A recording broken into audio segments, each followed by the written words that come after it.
Yes, ladies and gentlemen, episode 69 of Pokemon Horizons titled, I'm a Pokemon and You're Me, just dropped, and our heroes head to Kitakami to find Briar. Will they be able to find her? Let's talk about it. Our heroes arrive in Kitakami only to find it completely empty when they head to Masui Town. That's because everyone is at the Apple Festival, so in order to go find info on Briar and enjoy a festival, our heroes also decide to go there. There, Friede comes across Carmine who has a Sinistcha. He really wants to learn more about Sinistcha, but Carmine doesn't want to talk to outsiders. So instead, in order to get information about Sinistcha, she makes him win in competitions. So the two go out to compete against each other. Meanwhile, Murdoch tells our heroes to enjoy the festival and gather info if they can. As our heroes are trying to figure out what they want to do first in the festival, Roy and Crocalor first want to eat something. They smell something really nice behind one of the stalls, so they follow it. When they get outside the festival grounds, there's an empty stall with a device there. A guy then comes out of the stall and says that he found this device thrown away by someone, but he doesn't know how it works, and asks Roy if he does. The device, by the way, is the Synchro machine from Blueberry Academy. When Roy and Crocalor press the buttons together, they switch bodies, and it is a shock for all involved. However, it becomes more of a shock when the device doesn't work again, which doesn't allow our heroes to swap back. It seems like the battery isn't working. However, before they can figure out what to do, Crocalor, as Roy,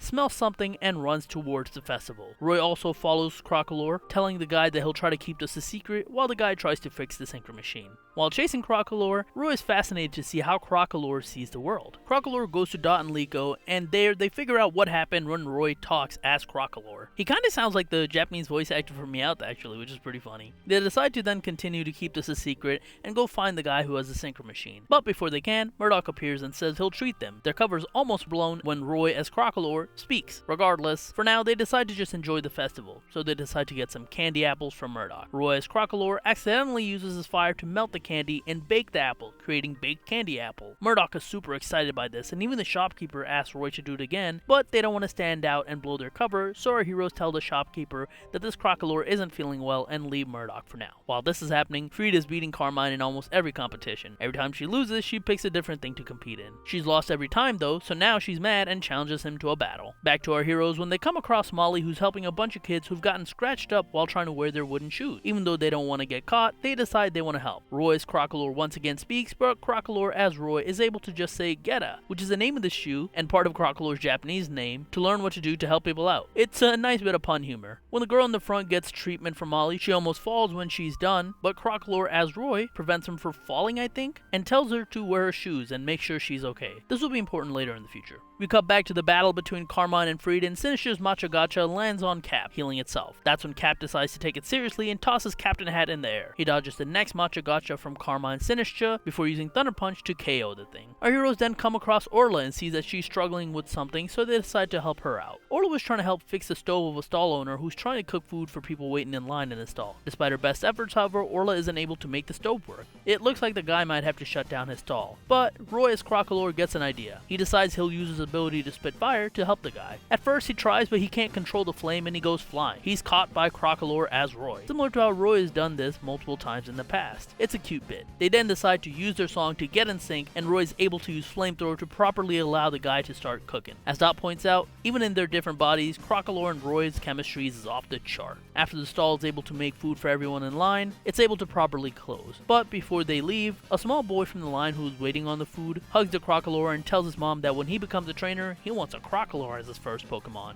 That makes both Roy and Crocalor happy. The guy with the Synchro machine then once again shows up, telling Roy and Crocalor that he has fixed it. Once they get back outside the festival grounds again, they press the button on the Synchro machine to swap bodies, and it works. Seeing this, both Liko and Dot emerge from the bushes. They also want to swap bodies and plead the guy. The guy allows them to as long as they keep it a secret. When Liko and Florigato press the button, nothing happened. When the guy then grabs the Synchro machine to figure out why, the machine explodes, and that's that for the machine. Finally, our heroes arrive back in Masui Town. Carmine is still upset at her losses against Friede when Friede tells her that he would love to compete against her, but he's too busy looking for Miss Briar. That's when she reveals that Briar is her homeroom teacher, and that she is at Crystal Pool, but you need permission to go there. And the main caretaker would never allow an outsider to get in, but nope. The main caretaker of Masui Town arrives and says that the Volt Tacklers have permission, specifically because they were helpful to her daughter and allowed her to enjoy herself. That daughter, named Shizune, ended up being the girl that Crocalor Crocalor helped out when they were helping Molly. So because of that, the Full Tacklers decide that their next plan is to head to Crystal Pool, and that is the end of this episode. This is a fun episode to help set up the meeting with Briar. It was cool to see the festival from the game being translated, although I kinda wish we got to see more of it. It felt basically the exact same as the game with not much difference.